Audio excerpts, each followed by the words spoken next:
अहमदनगर शहरातील ॲडव्होकेट हर्षद चावला यांच्यावर काल नगर शहरात प्राणघातक हल्ला झालाय आणि हा हल्ला काँग्रेसचे किरण काळे तसेच संजय झिंजे यांच्याच सांगण्यावरून झालाय असा आरोप देखील चावला यांनी केलाय। तर याबाबत किरण काळे यांचं काय म्हणणं आहे हे जाणून घेऊयात। तर त्यासाठी आता आपल्या सोबत फोन लाईनवर जोडले गेलेत किरण काळे। नमस्कार सर, न्यूज टुडे 24 मध्ये तुमचं स्वागत। अहमदनगर शहरात काल केडगाव परिसरामध्ये ॲडव्होकेट हर्षद चावला यांच्यावर जीवघेणा हल्ला झालाय आणि यातील जे हल्लेखोर आहेत त्यांनी तुमचं म्हणजे किरण काळे आणि संजय झिंजे यांच्या नावाचा उल्लेख करत तुमच्यामुळेच माझ्यावर हल्ला झालाय असं ते सांगतायत। तर याबाबत तुमच्या नावाचा उल्लेख केलाय, तर काय प्रकारे काय सांगाल, यात तुमचा काही संबंध आहे का? हा काय प्रकारे मलाही माहिती नाही। मी हे सोशल मीडियातनं पाहतोय सगळं। हे जे कोणी ग्रहस्थ आहेत या ग्रहस्थांना मी ओळखत नाही। मागे सुद्धा यांनी काहीतरी स्टेटमेंट वगैरे केलं होतं असंच बदनामीकारक आमच्याबद्दल। तर त्यावेळेला एक डिफॉर्मेशनचा त्या ठिकाणी गुन्हा सुद्धा त्या ठिकाणी तोफखाना पोलीस स्टेशन मध्ये रजिस्टर यांच्या विरोधात झालेला आहे आणि ते त्याची क्लिप मी पाहिली, काहीतरी ते हॉस्पिटलमध्ये असल्याचं त्याच्यात दिसतंय मागे। तर त्याच्यामध्ये ते पाहत असताना असं दिसलं की ते म्हणतायत की त्यांना काहीतरी अवैध धंद्यांची तक्रार त्यांनी केली आणि ते पोलिसांनी सांगितलं समोरच्यांना, म्हणून काहीतरी त्यांच्यावरती 3 लोकांनी हल्ला केला। आता त्यांनी याच्यामध्ये पोलिसांवर देखील गंभीर स्वरूपाचा आरोप केलेला आहे। मी काय त्यांच्या त्या आरोपाची पुष्टी करत नाही, कारण की पोलीस तपास करतील आणि त्यातलं काय खरं असेल ते सांगतील। दुसऱ्या बाजूला ते म्हणतात की ते 3 लोक जे आहेत त्यांची नावं घेतली, ती 3 नावं सुद्धा मी कधी ऐकलेली नाहीत, मला माहिती नाही ती कोण नाव आहेत आणि ही कोण लोक आहेत आणि ह्या 3 लोकांचा आणि माझा कुठला काही कधी संपर्क आला आहे का? तर यासाठी मला वाटतं सगळ्यात एक चांगला पर्याय असा आहे, तंत्रज्ञान फार पुढे गेलेलं आहे। तिथे आमचं कॉल रेकॉर्डिंग जे आहे, आमचं काही CDR त्याला म्हणतो आपण ना, की कोण कोणाशी कधी काय बोललं वगैरे, तर याचं सगळं माझाही काढा, समोरच्या 3 लोकांचा काढा आणि ह्या व्यक्तीचाही काढा, हे सगळं त्याचं आलं पाहिजे। त्याच्यानंतर ते पुढे म्हणतात की काहीतरी या 3 लोक की आमच्या बॉसला तू बोलतो, आमच्या बॉस बद्दल हे करते, सांगितलं तुला हे कर ते कर। आता ते 3 लोकांचे बॉस आम्ही आहोत असं त्याचं म्हणणं आहे आणि आमचं आणि अवैध धंद्याच्या तक्रारीवरून तसं झालं असं ते म्हणतायत। आता मला सांगा की माझ्या आई वडिलांनी माझ्यावर चांगले संस्कार केलेले आणि मी डॉक्टर बाबासाहेब आंबेडकरांचं संविधान मानतो, त्याप्रमाणे मी वागत असतो, महापुरुषांना मी आदर्श मानतो। तर या सगळ्या ह्याच्यामध्ये अशा पद्धतीनं कधी वागलेलंच नाहीये, त्यामुळे असा काही संबंध नाही। त्याच्या पुढची गोष्ट की त्यांच्या त्या ऑडिओ क्लिप व्हिडिओ क्लिप मध्ये पाहिलं की ते काहीतरी सांगतात की त्यांना काहीतरी बॉडीगार्ड जो दिलेला आहे माझे सहकारी जे संजय झिंजे, की जे माजी नगरसेवक आहेत आणि काँग्रेस OBC विभागाचे शहर जिल्हाध्यक्ष आहेत, त्यांचा बॉडीगार्ड काढून घ्या। आता तुम्ही अवैध धंद्यांची तक्रार झाली तुमची, काहीतरी त्याच्यावर 112 फोन केला म्हणून तुम्हाला लोकांनी मारलं असं तुम्ही म्हणताय, खरंच त्या लोकांनी मारलं का? ते 3 लोक तिथं होते का? याचाही तपास त्या ठिकाणी करण्याची आवश्यकता आहे। आणि तुम्ही परत शेवटी म्हणता की संजय झिंजे यांचा बॉडीगार्ड काढा आणि आमचे बॉस ते त्या 3 लोकांचे बॉस आम्ही असं म्हणतायत। मला सांगा की आमचा त्यांचा संबंध असता बॉस जर नाही आणि संजय झिंजे हे काँग्रेसचे माझे सहकारी नेते आहेत, त्यांच्यावरती त्या ठिकाणी जो काही हल्ला झाला होता मागे नगर शहरामध्ये, आपल्याला कल्पना की एक भागानगरी हत्याकांड झालं आणि सावडी हत्याकांड झालं आणि तशाच प्रकारची त्यांच्या जो काही व्यावसायिक ठिकाण आहे, हॉटेल आहे, त्या ठिकाणी गोष्ट घडली आहे। त्यांनी FIR दिली, FIR नंतर SP साहेबांनी त्यांना बंदूकधारी पोलीस प्रोटेक्शन दिलं। मग हे ग्रहस्थ जे आहेत, वकील जे स्वतःला आहेत असं सांगतात, जर त्यांनी त्या ठिकाणी त्यांचं पोलीस संरक्षण काढा अशी मागणी ते बेडवरती हॉस्पिटलमध्ये पडून करतायत, म्हणजे त्याचा काही रिलेव्हन्स लक्षात येत नाही। पण यातनं एक मात्र संशय मला फार मोठा येतोय की ज्या पद्धतीनं सावडी हत्याकांड घडलं, ज्या पद्धतीनं भागानगरी हत्याकांड घडलं, एक चांगला कार्यकर्ता आम्हा भागानगरी सारखा या शहरातला गमवावा लागला आम्हाला सगळ्यांना, आणि आता हे पोलीस संरक्षण काढा म्हणतायत, ते त्यांच्या जीवाला धोका आहे म्हणून दिलेलं आहे पोलिसांनी। यांचा संबंध काय?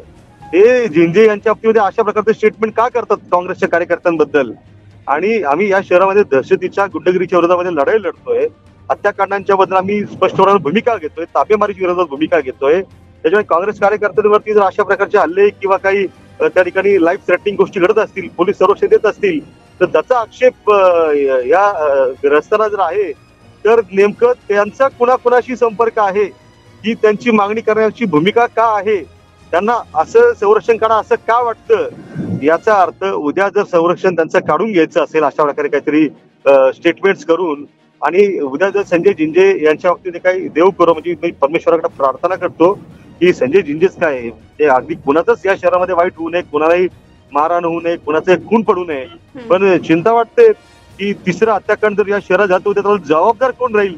एवढी वाईट परिस्थिती या शहरामध्ये सध्या आहे. शहर एकदम म्हणजे वेगळ्या वळणाला काही लोकांनी नेऊन ठेवलेले त्या ठिकाणी. त्याच्यामुळे या सगळ्या प्रकारामध्ये जे काही आरोप त्या ठिकाणी आमच्यावरती केलेले आहेत, माझं पोलिसांना या निमित्तानं जाहीर आवाहन आहे. मग कोतवाली पोलीस स्टेशनचे पोलीस निरीक्षक त्यांच्या आधीच हा प्रकार घडला, जिल्हा पोलीस अधीक्षक राकेश ओला साहेब आहेत.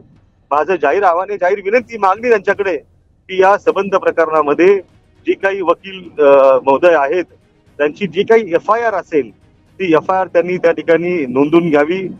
कोणताही म्हणजे आमचा तर कोणताच दबाव नाही, आम्ही कधीच आजपर्यंत पोलीस यंत्रणेवरती दबाव टाकत नाही. मी तुम्हाला एक आठवण मॅडम या निमित्ताने करून देतो की काही लोकांना किरण काळेला आयुष्यातनं उद्ध्वस्त करायचे, मला या ठिकाणी संपून टाकायचंय, मला बोलू द्यायचं नाही, माझा आवाज बंद करायचा आहे. का का का हे कशासाठी? मी गुंडगिरीबद्दल बोलतो, मी दहशती विरोधात बोलतो, मी या शहरातल्या अवैध धंद्यांबद्दल बोलतो, मी या शहरातली तरुण पिढी चांगली व्हावी यासाठी एम्प्लॉयमेंटचा विषय घेऊन बोलतो, MIDCच्या मागणीसाठी बोलतो, मी या शहरातल्या व्यापाऱ्यांसाठी बोलतो, उद्योजकांसाठी बोलतो, गोर गरीब कष्टकरी कामगारांसाठी बोलतो. याचा त्रास तुम्हाला होतोय का? तुम्हाला आठवण म्हणून सांगतो, कार्यसम्राट या शहराचे जे आमदार स्वतःला म्हणवतात त्यांनी माझ्यावरती MIDC पोलीस स्टेशन मध्ये मी ज्याला IT पार्क त्यांनी केल्याचं सांगितलं होतं, या शहरातल्या लाखो तरुणांना आणि पालकांना आनंद आहे मला जर या शहरात IT पार्क होत असेल तर मी आमदारांचं निश्चितपणे स्वागत करेल, मनापासून स्वागत करेल. पण दुर्दैवानं त्यांनी त्या ठिकाणी IT पार्क कुठलाही उभा केलेला नाही आणि त्या संदर्भामध्ये तिथे लाईव्ह त्या ठिकाणी इन कॅमेरा पोलखोल केली, भांडाफोड मी आणि काँग्रेसच्या कार्यकर्त्यांनी केला. मला त्या बदल्यात काय मिळालं तर त्या दिवशी संध्याकाळी त्यांनी राजकीय दबाव आणून माझ्यावरती MIDC पोलीस स्टेशन मध्ये खोटा विनयभंगाचा गुन्हा दाखल केला. मला प्रचंड मनाला वेदना झाल्या की मी प्रत्येक महिलेकडे भगिनी म्हणून बघतो. माझ्यावरती मला माझी लहानपणापासून माझी आई शिक्षिका आहे. मला लहानपणी आईनं जिजाऊंच्या गोष्टी सांगितल्यात, मला सावित्रीमाईंच्या गोष्टी सांगितल्यात, मला अहिल्याबाई होळकरांच्या गोष्टी सांगितल्यात, राणी लक्ष्मीबाईंच्या गोष्टी सांगितल्यात. मी या सगळ्यात प्रेरणा घेऊन आलेलो आहे. माझी ही कधी वागायची पद्धत नाहीये, आमची हा संस्कार नाहीये माझ्या कुटुंबाचा. आणि मी आमदार बाळासाहेब थोरात साहेब यांच्या नेतृत्वाखाली काम करतो. महाराष्ट्रातला अत्यंत स्वच्छ प्रतिभेचा नेता म्हणून त्यांची ख्याती आहे. चुकीची कामं करणाऱ्या माणसाला ते सुद्धा बरोबर ठेवणार नाहीत. त्या सगळ्या प्रकारामध्ये त्यावेळेला माझ्यावरती गुन्हा दाखल झाला, पोलिसांनी तपास केला. त्याला माझी मागणी होती पोलिसांकडे की सखोल तपास झाला पाहिजे. मॅडम सखोल तपास झाला, माझा जबाब झाला, संबंधित पीडित महिला जी होती तिचाही जबाब झाला. दुर्दैवाची गोष्ट म्हणजे मला हे या शहराला सांगितलं पाहिजे की त्या माता भगिनीला त्याला पुढे घातलं गेलं आणि FIR दाखल करायला त्या माता भगिनीवर कोण होतं तर या शहरातल्या आमदारांचे राष्ट्रवादी काँग्रेस पार्टीचे कार्यकर्ते त्या ठिकाणी ठाण मांडून बसले होते की गुन्हा दाखल करण्याचं आम्ही रास्ता रोको आंदोलन करू.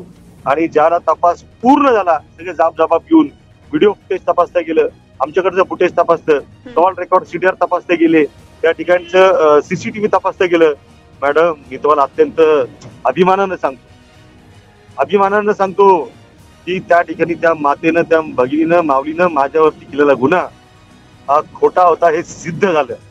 मेहरबान न्यायालयामध्ये पोलिसांनी त्या ठिकाणी चार्जशीट फाईल केलं, chargesheet B summary with prosecution केलं. या सगळ्या प्रकारामध्ये त्या ठिकाणी बी समरी म्हणजे काय तर बी म्हणजे तो गुन्हा घडलाच नाही आणि माझी माऊली, माझी भगिनी उपस्थित नव्हती हे सिद्ध झालं. कोणत्याही CCTV मध्ये ती माऊली दिसत नाही, आमच्या व्हिडिओ फुटेज मध्ये ती माऊली दिसत नाही. CDR रेकॉर्ड काढलं तर मी त्या ठिकाणी आहे पण ती माऊलीच त्या ठिकाणी नाहीये. त्या ठिकाणी त्या माऊलीच्याच आस्थापनेमध्ये काम करणाऱ्या लोकांचे जबाब झाले, अनेक लोकांचे जबाब झाले. त्यांनी सुद्धा सांगितलं की असं कोणताही प्रकार त्या ठिकाणी किरण काळे यांनी त्यांच्या सहकार्याने त्या ठिकाणी केलेलं नाही.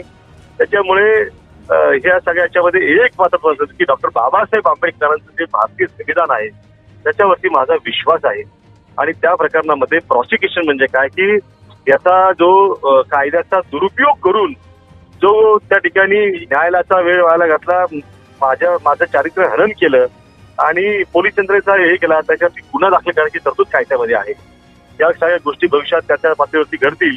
पण आज मला त्या विषयाची खेदानं नमूद करण्याची आठवण होते की आज पुन्हा एकदा तशाच पद्धतीनं अशा प्रकारच्या लोकांना कोण जे काही आहेत विविध म्हणून म्हणतायत त्यांना पुढं करून मला खोट्या गुन्ह्यामध्ये गोवण्याचं काम त्या ठिकाणी काही लोकांचं सुरू आहे.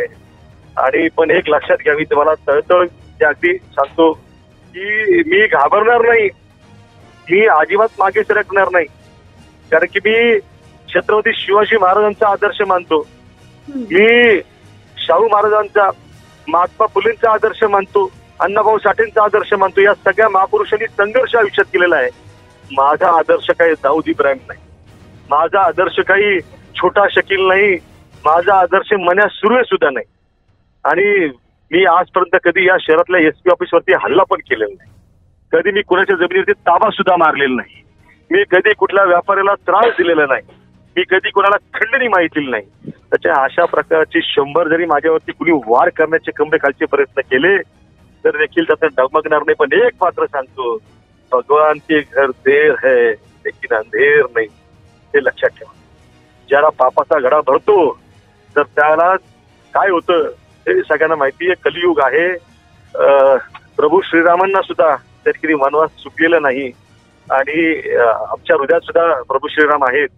त्याच्यामुळे ज्या ज्या वेळेला असा प्रसंग येतो, संघर्षाची वेळ येते, त्या वेळेला या सगळ्या महान व्यक्तिमत्वाची, महान पुरुषांची आठवण, स्मरण त्यातनं होते आणि बळ त्यातनं आम्ही शोधत असतो की लढलं पाहिजे, समाजाच्या चांगुलपणासाठी काम केलं पाहिजे.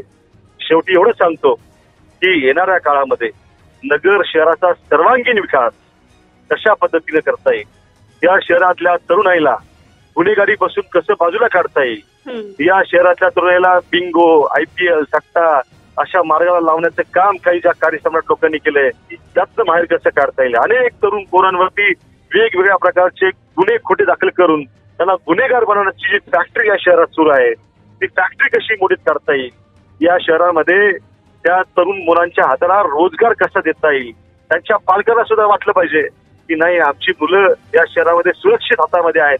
अशा पद्धतीचं या शहराची मान अभिमानानं ताठ होईल.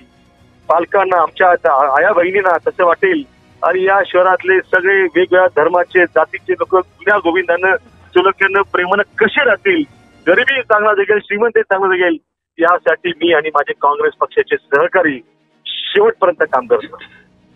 नक्कीच किरण सर, तुम्ही तुमची बाजू मांडताय, पण जे आज चावलांवर जो काही हल्ला झालाय तर त्यामध्ये हल्लेखोरांनी चावला यांना, किरण काळे आणि संजय झिंजे यांना त्रास का देतो असं विचारत हल्ला केलाय, असा गंभीर आरोप चावला यांनी केलाय. पण तुम्ही एकीकडे म्हणताय की मी या हल्लेखोरांना ओळखतच नाहीये. मग हा प्रकार तुमच्या नावाखाली दुसरं कोणी घडवून आणतंय का? ते काय वाटतं याबाबत?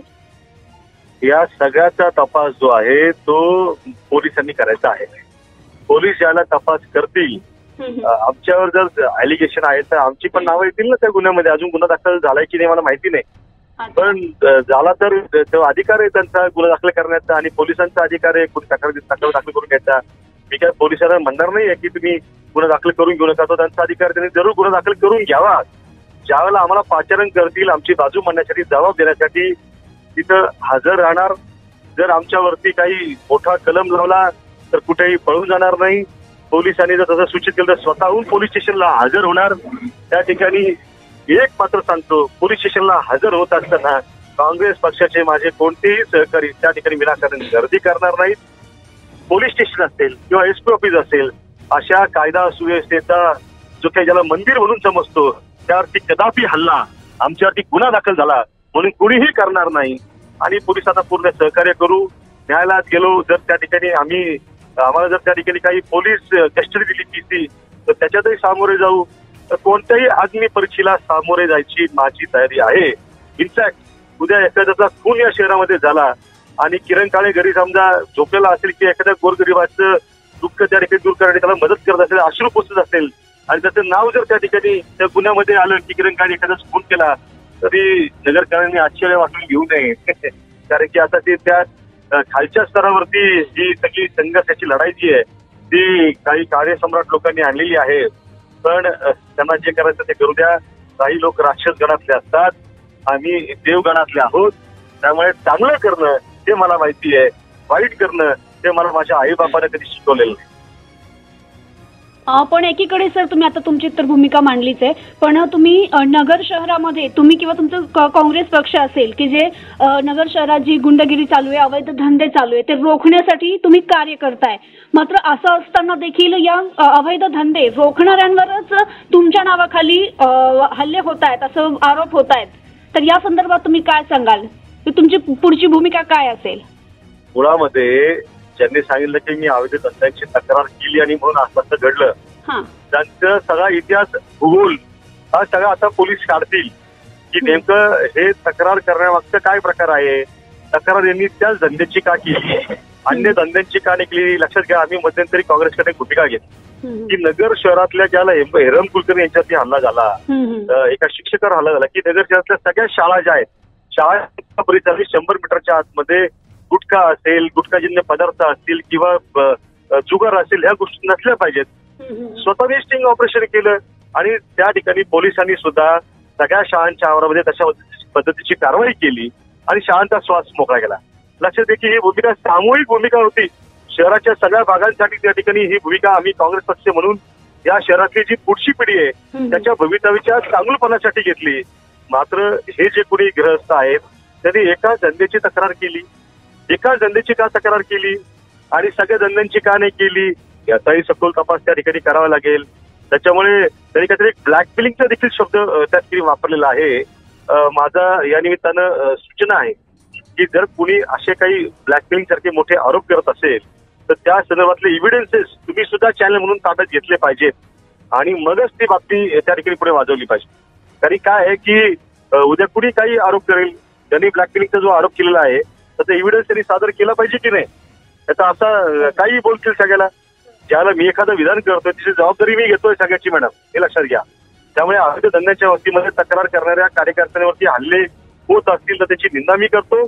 मात्र यांनी केलेली तक्रार जी आहे ती कुठल्या व्यक्तिदोषात केली आहे का, कुठल्या वैयक्तिक कारणासाठी केली आहे का, त्या सगळ्यांचा सखोल तपास तिथं झाला पाहिजे. आणि यांचं पोलिसांवर सुद्धा अलिगेशन आहे की पोलिसांनी यांच्या नावाची माहिती समोर दिली, त्याच्यामुळे त्यांचा हा आरोप खरा आहे की खोटा आहे हे तपासावं लागेल.